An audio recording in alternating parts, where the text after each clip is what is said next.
Welcome to the Psychology Undergrad. Have you ever, wondered why you bought that insanely expensive smartphone when your old one worked just fine? Oh, or why you suddenly find yourself tapping your foot to, like, a genre of music you used to completely hate. Yes, exactly. So today we are two undergrad psychology students geeking out over our notes, taking a deep dive into the source material for Chapter 4. We are trying to figure out exactly how your brain is constantly being hacked. Yeah, and sometimes those hacks come from advertisers intentionally trying to, empty your wallet. Yeah. But the most surprising realization from these notes is how often we rewrite our own mental programming without even realizing it. It's wild. We're going to unpack all of it today: attitudes, behavior, and persuasion. Our main mission is to figure out why we like what we like, how outside forces manipulate those preferences, and how our own seemingly harmless actions can secretly rewrite our moral compass. Right. And to get to the bottom of that manipulation, Yeah. we kind of have to start with a baseline code.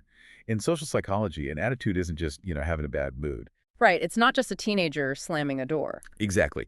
It's defined as a relatively enduring evaluation of an attitude object. Yeah. And that object could be a person, a new energy drink, a social group, or even like an abstract political idea. And I found this really great way to visualize this complex evaluation. It's the ABC memory hack. Oh, the ABCs of attitude, Yeah, too. right.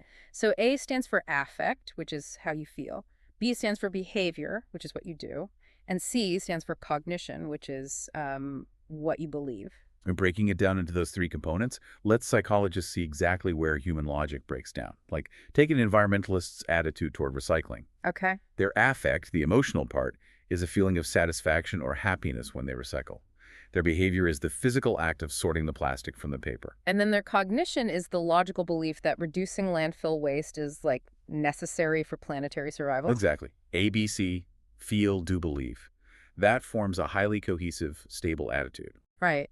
And I always assumed we just, passively absorbed those cohesive attitudes from the world around us, like from our parents or our teachers, the media. Sure, that makes sense. But I was looking at the heritability data in Table 4.1 of the text, and it completely upends that assumption. Oh, wow, yeah. Yeah. The genetic component of our attitudes is genuinely startling. It is. The text provides this statistical breakdown of how much of a specific attitude is influenced by genetics versus the environment. For context, something like doing crossword puzzles has a heritability score of 0.02. Which is essentially zero. Right. You do not have a crossword puzzle gene. But then you scan down to the complex moral and religious stances, and the numbers just spike. And, we're just looking impartially at the textbook's statistical data here, but the heritability score for the attitude toward abortion on demand is 0.54. Wow. The score for the death penalty for murder is 0.50. Organized religion is at 0.45. It's crazy. It forces you to rethink how much agency we actually have over our worldviews. Wait, I have to push back on this, though. So you're telling me my stance on the death penalty is as baked into my DNA as my love for riding roller coasters. Wow. Because I checked the table, and roller coasters are sitting at 0.52. How does a highly complex, modern, legal, and moral viewpoint get transmitted through a double helix? We didn't, evolve with courtrooms. It sounds like science fiction. It totally seems impossible until you look at the underlying mechanism. You aren't inheriting a specific death penalty gene, right? Or a religion gene. Okay, then what is it? What you are inheriting is your underlying personality architecture, your cognitive style.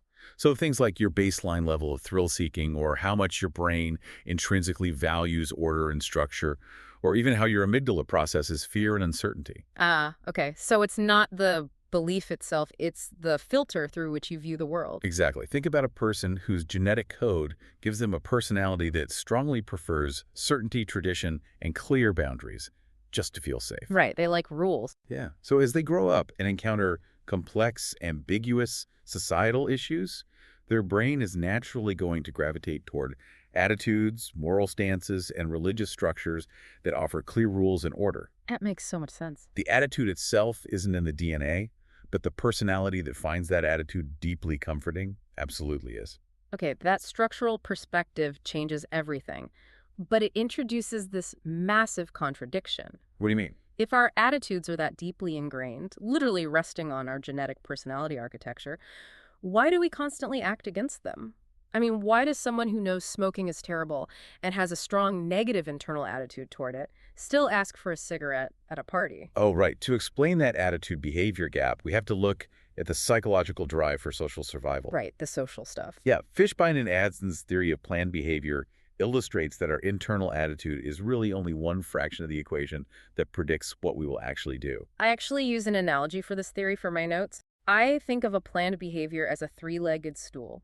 Oh, I like that. Yeah, if you want the behavior to actually manifest, if you want the stool to stand up, you need all three legs to be strong.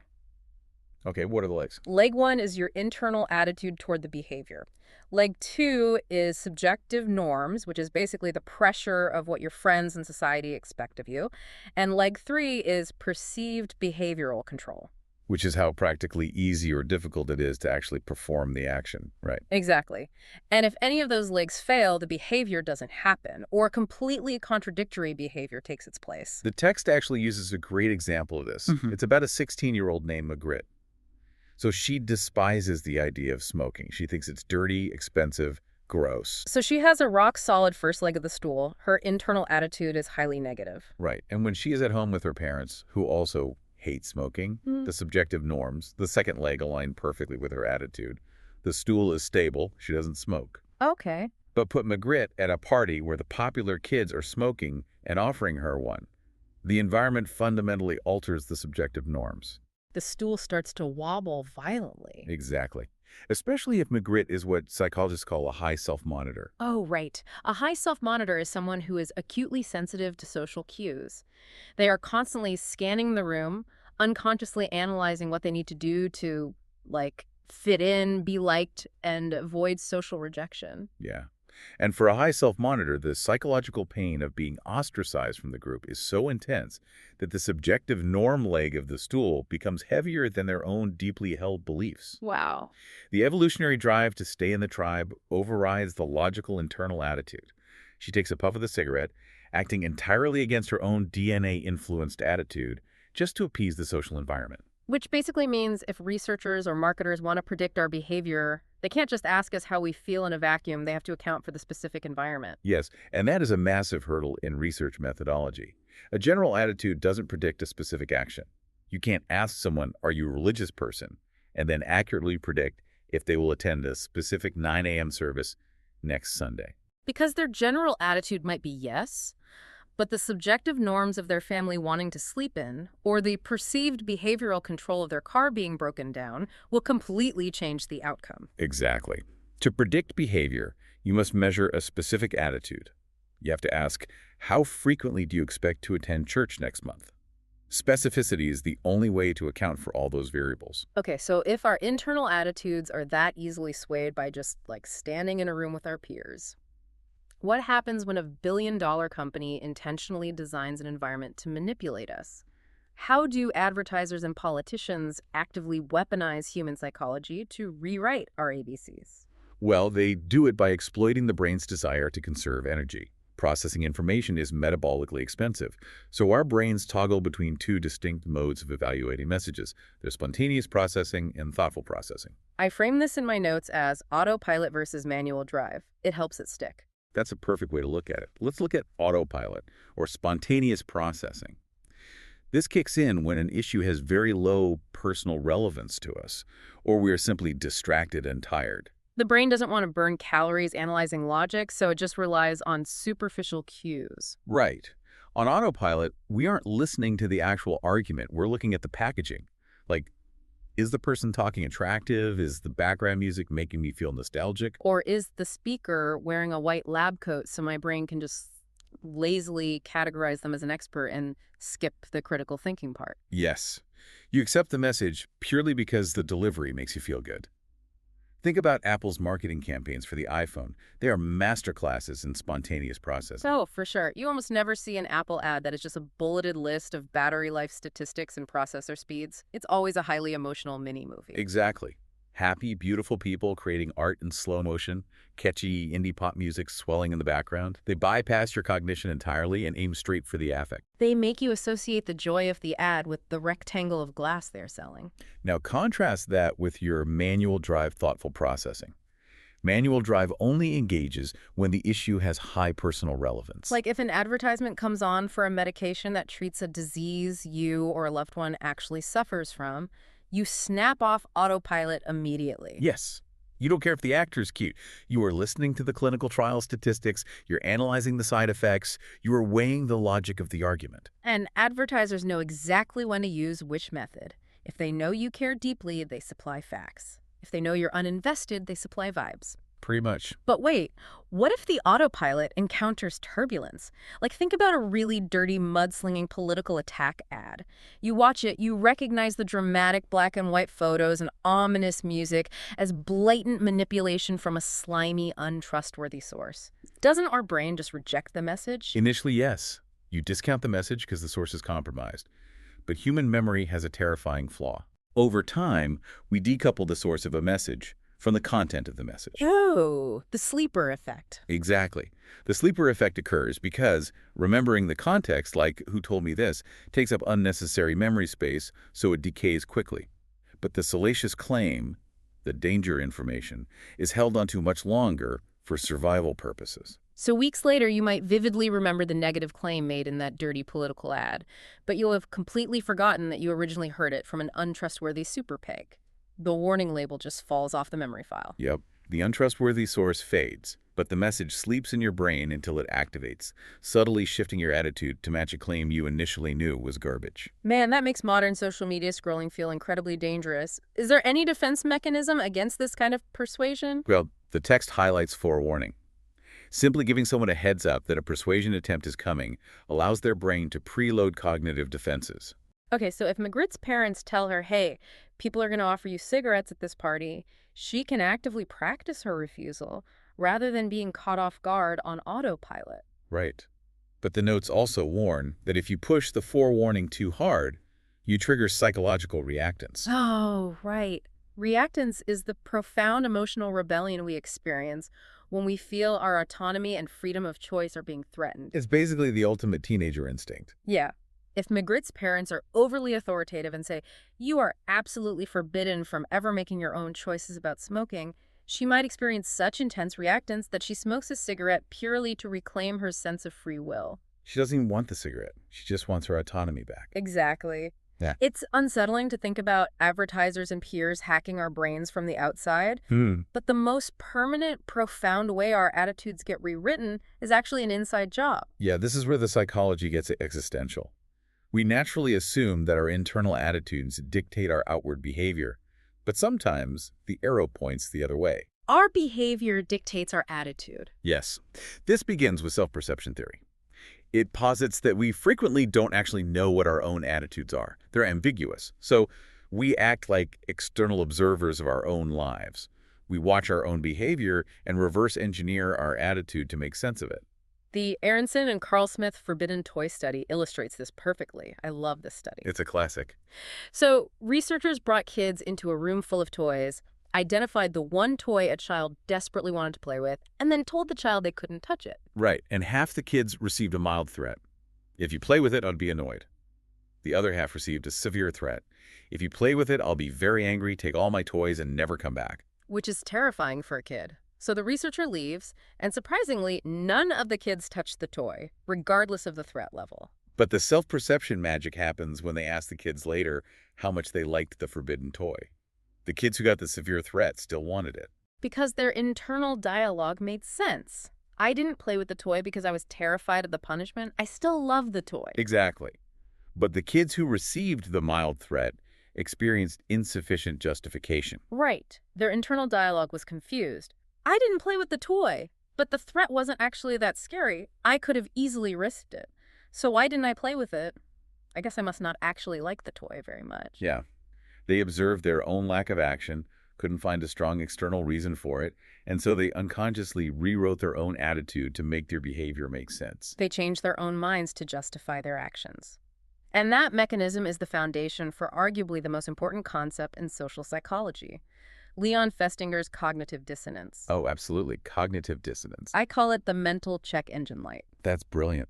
Yeah? It really is the profound psychological pain we experience when our actions violate our perception of ourselves, especially our identity as moral, rational, or smart people. And neuroimaging actually shows that cognitive dissonance physically hurts. It lights up the anterior cingulate cortex, a region of the brain deeply involved in processing physical and emotional pain. Because your brain cannot tolerate the pain of being a hypocrite. Like, imagine you believe you are a deeply honest person. That's your attitude, but you panic and cheat on a biology midterm. That's your behavior. The two clash. Beep, the mental check engine light illuminates. Your anterior cingulate cortex is firing. You are in pain. And you have to relieve the tension. Right. So you basically have two options to stop the pain. Option one is fix the engine. You confess to cheating, take the failing grade, and align your future behavior with your morals. Which requires taking a massive hit to your ego. So most people avoid option one at all costs. Yeah, most people choose option two. They put tape over the check engine light, they rationalize, they change their internal attitude to accommodate the bad behavior. You tell yourself, everyone cheats in college. The professor made the test unfairly hard anyway. I actually had a moral obligation to cheat so I could keep my scholarship. You protect your self-esteem by shifting your attitude toward cheating. But that self-justification creates a dangerous spiral. How so? Well, once you've permanently softened your stance on cheating to protect your ego, the psychological barrier to cheating a second time is gone. Oh, wow. Yeah, that is scary. So if we are this desperate to align our actions and our identity to avoid mental pain, couldn't a smart salesperson trick us into doing a tiny good thing just to trap us into buying something later to maintain that identity? Yes, that is exactly how salespeople weaponize cognitive dissonance through the foot-in-the-door technique. They ask for a tiny, unobtrusive favor first, knowing it will fundamentally alter your self-perception. The classic Friedman and Fraser study maps this out. Researchers went door to door asking homeowners to place a tiny 3-inch sticker in their window that said, "Be a safe driver." It's such a minor request that almost everyone agreed. Right, but by agreeing to that tiny behavior, the homeowners unconsciously shifted their self-perception. They adopted a new attitude. I am the kind of person who actively supports public safety. And then, weeks later, the researchers return. This time, they ask those same homeowners to install a massive, poorly lettered, incredibly ugly drive carefully billboard taking up their entire front lawn. Which is ridiculous. If researchers asked for the giant sign right off the bat, only about 20% of people agreed. But for the people who had already accepted the tiny window sticker, Almost 80% complied. 80%. Because if they refused the ugly sign, their mental check engine light would flash. Wait, I have the sticker in my window. I am a safe driving advocate.